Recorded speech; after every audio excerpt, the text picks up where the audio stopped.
Hello दोस्तों, स्वागत है आपका टेक्निकल यूट्यूब चैनल में। मेरा नाम है अभिषेक। दोस्तों, आज की वीडियो में हम अगेन एक क्रॉम्पटन के कूलर के बारे में बात कर रहे हैं जिसका नाम है क्रॉम्पटन ऑप्टिमस नियो 27। ठीक है, ये अगर आप कभी भी शॉप पे जाते हो तो आपको ये नाम बताना है, क्रॉम्पटन ऑप्टिमस नियो 27। गाइज, ये एक बहुत ही मैं बोलूंगा ना, एक डिफरेंट कूलर है क्रॉम्पटन की तरफ से, है ना। क्योंकि नॉर्मली क्रॉम्पटन जो है टावर कूलर के लिए नहीं जाना जाता है। टावर कूलर के लिए जाना जाता है सिम्फनी, और सिम्फनी ही है जो सबसे ज्यादा टावर कूलर्स बनाते हैं। लेकिन ये एक टोटली डिफरेंट कूलर है क्रॉम्पटन की तरफ से। अब हम देखेंगे कि ये जो कूलर है ये क्या टक्कर दे सकता है सिम्फनी कूलर्स को। ठीक है, तो चलो शुरू करते हैं। और सबसे पहले बता दूं कि अगर आपको इस कूलर को खरीदना है इस वीडियो को देखने के बाद, तो गाइस लिंक डिस्क्रिप्शन में आप जाके कंपेयर कर सकते हो दूसरे कूलर्स के साथ, या फिर आप खरीद सकते हो, जो भी है आपको लिंक डिस्क्रिप्शन में मिल जाएगा। और अगर आप ऑनलाइन परचेज करते हो इस कूलर को, तो मैं आपको कहूंगा कि आप हमारे लिंक के थ्रू परचेज करो, क्योंकि इससे हमको भी सपोर्ट मिलेगा। और इससे क्या होगा कि आने वाले जो वीडियोस होंगे उसमें हम कूलर हो या फिर कोई भी इलेक्ट्रॉनिक अप्लायंसेस है उसका जो है हम अनबॉक्सिंग कर पाए अपने चैनल में, और आपको प्रॉपर रिव्यू दे पाए थोड़ा और ज्यादा। अभी जो रिव्यू मैं दे रहा हूं वो तो बेस करता है कि मैं शॉप पे जाके जब इस कूलर को मैंने जस्ट चला के देखा ना, उसके बेसिस पे मैं आपको रिव्यू दे रहा हूं यहाँ पर। ठीक है, आने वाले टाइम में आप उस प्रोडक्ट का पूरा फील देख पाओगे वीडियो के अंदर। ठीक है, अगर आप जो है हमें सपोर्ट करते रहते हैं तो। ठीक है, तो चलिए अभी बात करते हैं। सबसे पहले ये ब्रांड क्रॉम्पटन है, तो गाइस डेफिनेटली तीन ही ऐसे ब्रांड है कूलर में जिसको आप आंख बंद करके खरीद सकते हो, एक सिम्फनी, क्रॉम्पटन और बजाज। ठीक है, हैवेल्स, ठीक है, हैवेल्स का अगर एक दो मॉडल को अगर हम पकड़ के चले, जैसे अल्टीमा हो गया, सीलियो हो गया, ये दो कूलर जो है इसको भी आप आंख बंद करके खरीद सकते हो। ठीक है, क्योंकि इनका जो मेरा फील रहा है इसको जो चला के जब मैंने देखा, इसका बिल्ड क्वालिटी वगैरह देखा, इन दोनों कूलर्स का हैवेल्स के बहुत ही कमाल का था। फिर अगर हम देखें तो नोवा मैक्स का एक कूलर है जो कि एक डेजर्ट कूलर है, और घर के लिए ज्यादातर यूज नहीं होता है वो, जैसे हमारे गार्डन वगैरह में यूज करने के लिए होता है, क्योंकि वो काफी पावरफुल कूलर है, बहुत सबसे ज्यादा पावरफुल कूलर है पूरे, मैं कहूंगा ना जितने भी कूलर्स बने हैं ना आज तक के, उनमें सबसे ज्यादा पावरफुल कूलर जो है नोवा मैक्स का है ना। अगर वो वाला भी आप चाहो तो कर सकते हो, सबका वीडियो मैंने बना रखा है इस चैनल के अंदर, तो आप जाके देख सकते हो। और गाइज अभी रिसेंटली मेरे पास एक कमेंट भी आया था, वो भी मैं आपको इस वीडियो के शुरुआत में बता दूं, क्योंकि वो मैं अक्सर वीडियो में बोलता नहीं उस चीज को। मुझे लगा कि डेफिनेटली बहुत सारे लोगों को इस चीज के बारे में पता भी होगा, और एक दो जने अगर नहीं भी जानते तो उन्हें पता चल जाएगा। देखो क्या होता है कि जब भी हम एक कूलर लेकर आते हैं ना, उसके अंदर चाहे वूल पैड हो या हनीकॉम पैड हो, कुछ टाइम तक उसमें से स्मेल आएगी। अब जो स्मेल आती है वो कोई बुरी स्मेल नहीं है, वो पैड्स की स्मेल आती है। ठीक है, अगर आप किसी कार्डबोर्ड को गीला करोगे तो कैसा लगेगा, है ना, क्या क्या स्मेल आएगी उससे। ठीक है, तो वही स्मेल आती है, वो एक हफ्ते तक रहती है। किसी भी कूलर को लेकर आ जाओ कभी भी, अगर आप भूल गए हो तो कोई बात नहीं, पहले अगर आप कोई कूलर लाए हो तो आपको तब भी आया होगा, पहली पहली बार जब वो पैड गीला होता है ना, गीला होता है सूखता है, गीला होता है सूखता है, तो उसके बाद जब आप उसको चलाते हो तो आपको उसमें से थोड़ी स्मेल आएगी, और वो स्मेल कोई गंदी स्मेल नहीं होती। हाँ, डेफिनेटली एक स्मेल जरूर आती है। ठीक है, कुछ लोगों का हो सकता है कि वो स्मेल खराब लगे, और किसी को लगता भी है, देखो यार सबका लगा, किसी को पेट्रोल की स्मेल जैसे अच्छी लगती है, किसी को खराब लगती है।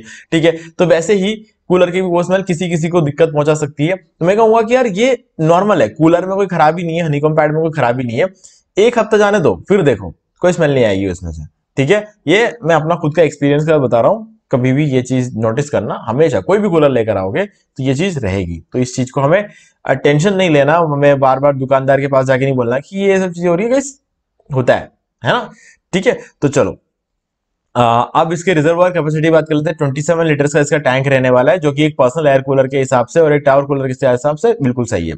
प्रोडक्ट डायमेंशन 16.8 सेंटीमीटर जो है इसका आपको डेप्थ देखने को मिलेगा, 34.4 इसका विड्थ, और 35.6 इसका हाइट में सेंटीमीटर आपको जो देखने को मिल जाता है। हालांकि इसकी हाइट जो है यहाँ पर मुझे कहीं ना कहीं लगता है कि इसमें कुछ मिस्टेक हुई है, ये 35 नहीं होगी इसकी हाइट, इससे काफी ज्यादा होनी चाहिए, कम से कम मेरे हिसाब से 90 या 100 के आसपास इसके सेंटीमीटर की हाइट होनी चाहिए। ठीक है, मैं आपको इसको वेरीफाई करके इसकी जो हाइट है जो डिस्क्रिप्शन में मैं आपको डाल दूंगा। ठीक है, नंबर ऑफ स्पीड्स जो है अगर हम इसका देख ले तो ये रहेगा आपका 3, लो, मीडियम और हाई।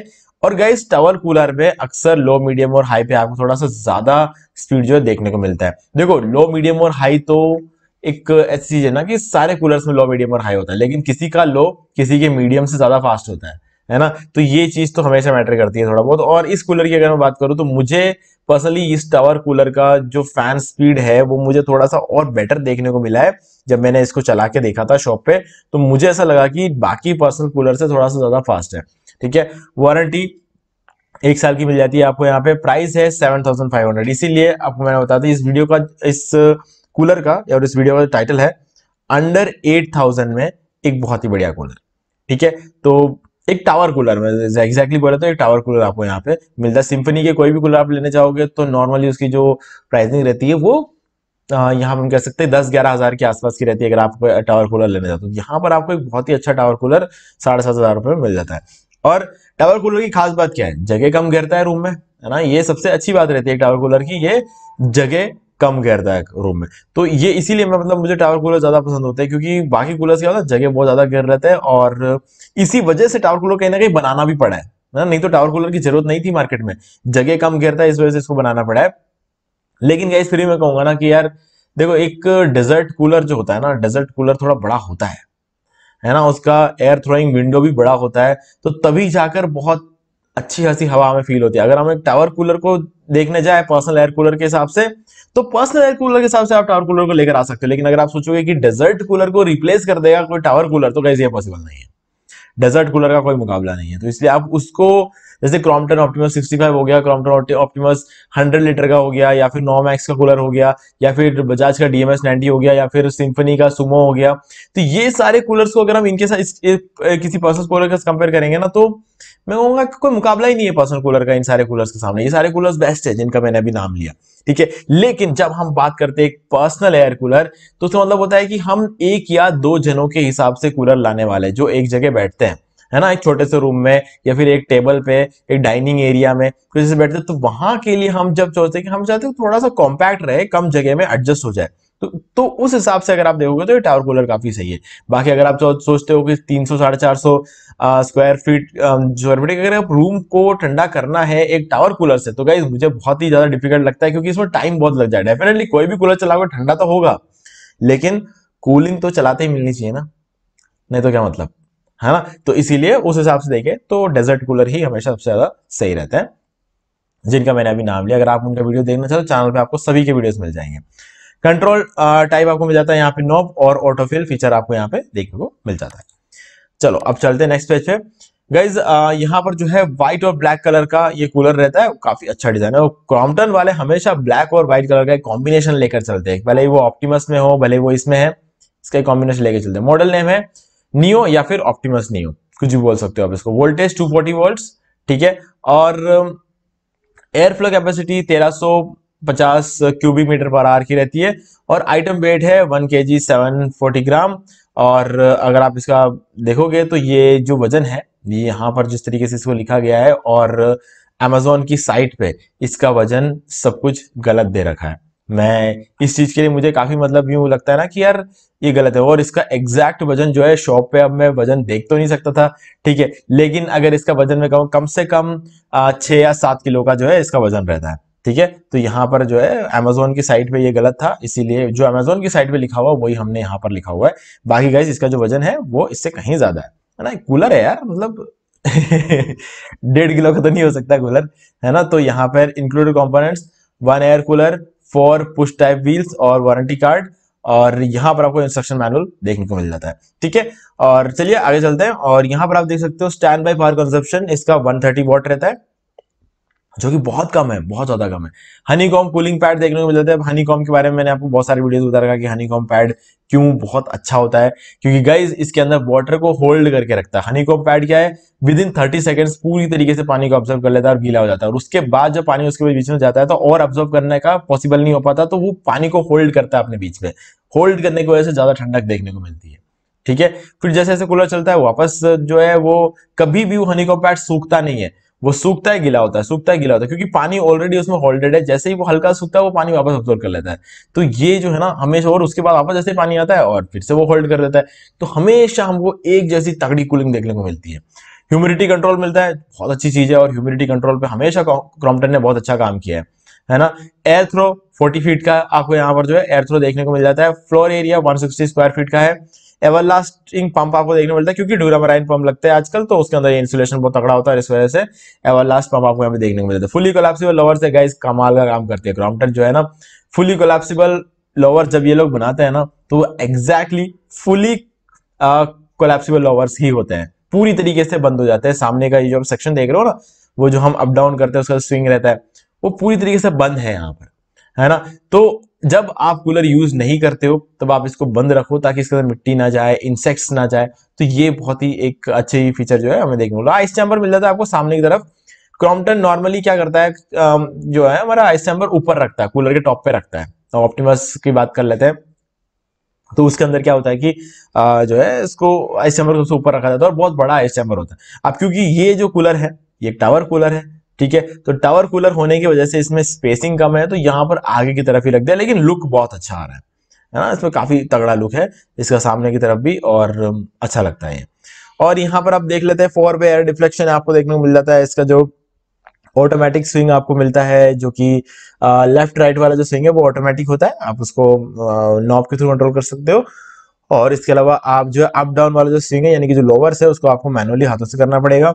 मोटर ओवरलोड प्रोटेक्टर है, तो मोटर को भी कोई दिक्कत होगी नहीं। ये वाला पंप है, ड्यूरामाइन पंप मैंने ऑलरेडी बता दिया। ऑटोफिल फीचर आपको यहाँ पे देखने को मिल जाता है। हाई डेंसिटी हनीकॉम पैड्स है, जिसके बारे में हमने ऑलरेडी यहाँ पे बात कर ली है, ठीक है। नेक्स्ट है यहाँ पर आप देख सकते हो ऊपर की तरफ आपका आइस चैम्बर मिलता है, ठीक है, क्रॉम्पटन में ऐसे ही होता है। और यहाँ पर मैंने गलती से बोल दिया था, ये वाटर इनलेट है, देखो वाटर इनलेट के थ्रू भी आप बर्फ डायरेक्टली टैंक में डाल सकते हो, ऐसा कोई इश्यू नहीं, लेकिन आइस चैम्बर आपको यहाँ पे ऊपर ही देखने को मिलता है। सॉरी कि मैंने आपको यहाँ पे थोड़ा सा मिसगाइड कर दिया था पहले, लेकिन गाइज यहाँ पर जो है आपको वाटर इनलेट आगे की तरफ मिलता है और ऊपर की तरफ आपको आइस चैम्बर मिल जाता है, ठीक है। और फुली कोलैप्सिबल लोवर्स आपको सामने की तरफ मिल जाता है। कंट्रोल पैनल आपको यहाँ मिल जाता है। वाटर इनलेट आपको सामने की तरफ से है। वाटर लेवल इंडिकेटर तो आपको मिल जाता है सामने, और हर कूलर में मिलता है। और कैसा बिल्स आपको यहाँ पे देखने को मिल जाता है।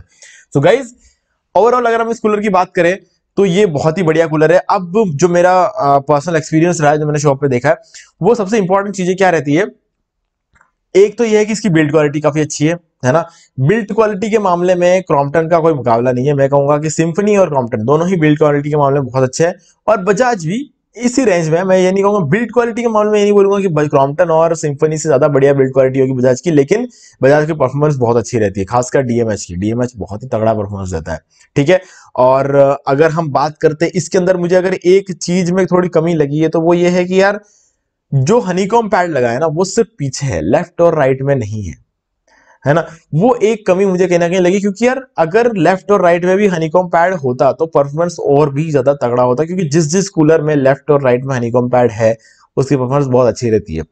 अब यहां पर डेफिनेटली लेफ्ट और राइट में हनीकॉम पैड नहीं है, लेकिन पीछे का पूरा एरिया हनीकॉम पैड से भरा हुआ है, तो मतलब इस वजह से कूलिंग में आपको कोई बहुत बड़ा डिफरेंस देखने को नहीं मिला। लेकिन अगर लेफ्ट और राइट साइड में होता तो कमाल ही कर देता, है ना। तो ये एक फर्क पड़ जाता है। लेकिन गाइस एक टावर कूलर है, अब लेफ्ट और राइट में अगर हनीकॉम पैड दे देंगे तो कूलर की बॉडी तो पूरी तरीके से वीक हो जाएगी, है ना। तो ये चीज भी हम कर नहीं सकते, तो इसलिए हाँ टावर कूलर्स में आपको वैसे भी कभी लेफ्ट और राइट साइड में हनीकॉम पैड्स मिलते ही नहीं है ना। तो ये चीज आप कोई भी टावर कूलर लेने जाओ आपको नहीं मिलेगा। तो ऐसे में इसमें कोई बुराई नहीं है, डिजाइन बहुत प्यारा डिजाइन है इसका। काफी कमाल का। आप इसको जितना फोटो में देख रहे हो ना उससे काफी कमाल का लगेगा जब आप इसको अपने सामने देखोगे, ठीक है।